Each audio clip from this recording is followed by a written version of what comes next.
We are pleased to be joined by Steve Hormel, a top criminal defense attorney in the region. Steve, thanks for joining us. You're welcome. Let's talk about the criminal defense. There are a number of categories, a number of verticals in this particular type of law. What's the area that you emphasize? What are the types of cases that you take on?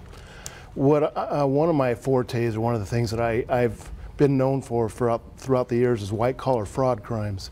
The fraud cases, like the bank fraud cases, the wire fraud cases, the mail fraud cases, those tend to be real complex cases, and I have prided myself in learning how to defend those kind of cases and have had good results throughout the years.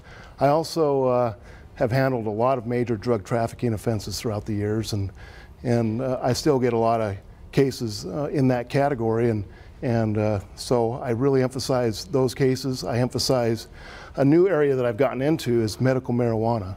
There's tension between the federal government and the state laws, and there's people looking for lawyers to get through the complexities of the medical marijuana, and so I've been handling those, and I take on all sorts of homicide cases. All right, and what are some of the other types of criminal law that you practice as well? I handle all felony offenses. I will take on misdemeanor offenses, but I mainly do felony offenses. And the reason I stick to the felony offenses is because they have more severe penalties involved.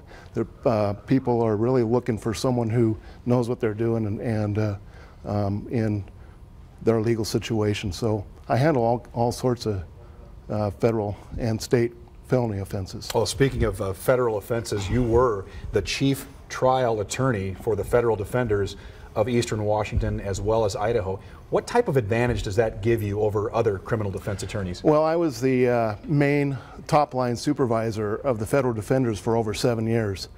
And so I had to know everybody's cases. I had to handle trial strategies for them. I had to help develop motion practice. So I really had hands-on experience with every case that was handled in the Federal Defender's Office for over 7 years.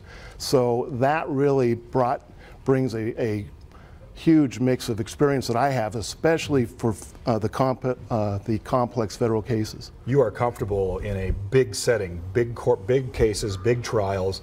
That is something you're very experienced with. Yes, and multi-defendant cases. I've been involved in 21 defendant cases, 19 defendant cases.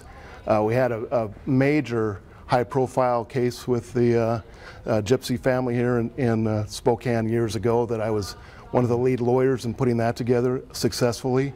And now I'm involved in a 62-defendant complex federal drug case. So I've taken the lead in trying to help organize that case and try to help all the other lawyers do the things they need to do in order to handle such a large case. So talking about that, you're looking for a specific type of client. Someone who, let's say for example, was arrested on a firearms charge. That might not be the person that would come to you. They certainly are welcome to call, but you're looking for a specific type of case. Talk about that. You know, I don't know if it's the type of case I'm looking for, or if it's the or it is the type of case, excuse me. But I will handle all cases, including federal firearm cases. That's another category of offenses that I have typically handled.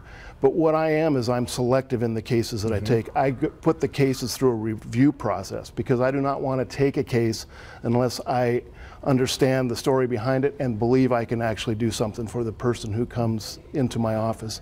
So I'm very selective about the cases that I take, and I try to keep my caseload lower so that I can give the personal attention to each one of my clients that decide that they want to retain me and that I decide that I can help. So that's what I try to do. And you're very passionate about this, about these types of cases where you feel as if a defendant perhaps has been wronged by the government or some other entity, correct? Yes.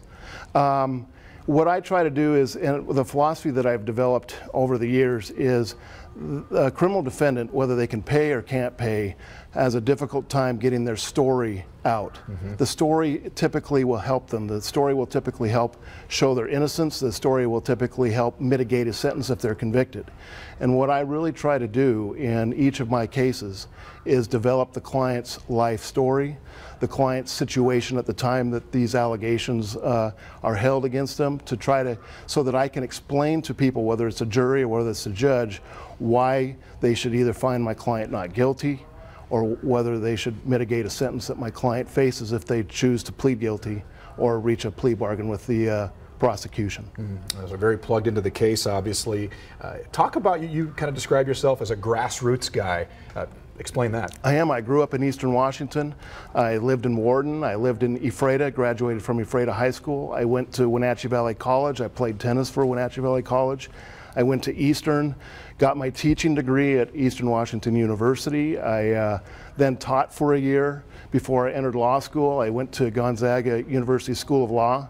I achieved the highest grade in conflicts of law. They call it the American Jurisprudence for Excellence Award in conflicts of law. I graduated with honors cum laude from Gonzaga Law School, and I have practiced in Spokane, Moses Lake, Yakima, and now I've settled in Spokane with my private practice. So I understand the culture of Eastern Washington. I understand the people of Eastern Washington, and in that way I think folks who come to me from this area, including northern Idaho or even Montana, I at least understand from a grassroots aspect how to convey their story or put their story together. An extensive list of reasons why you're grassroots, so yes. Yeah, gets the point across, no doubt about it. Well, Steve, thanks for joining us. We appreciate your time, and best of luck as you move forward with a thriving legal practice. Thank you very much. And again, if you'd like to learn more about Steve Hormel and his law practice, go to hormellaw.com.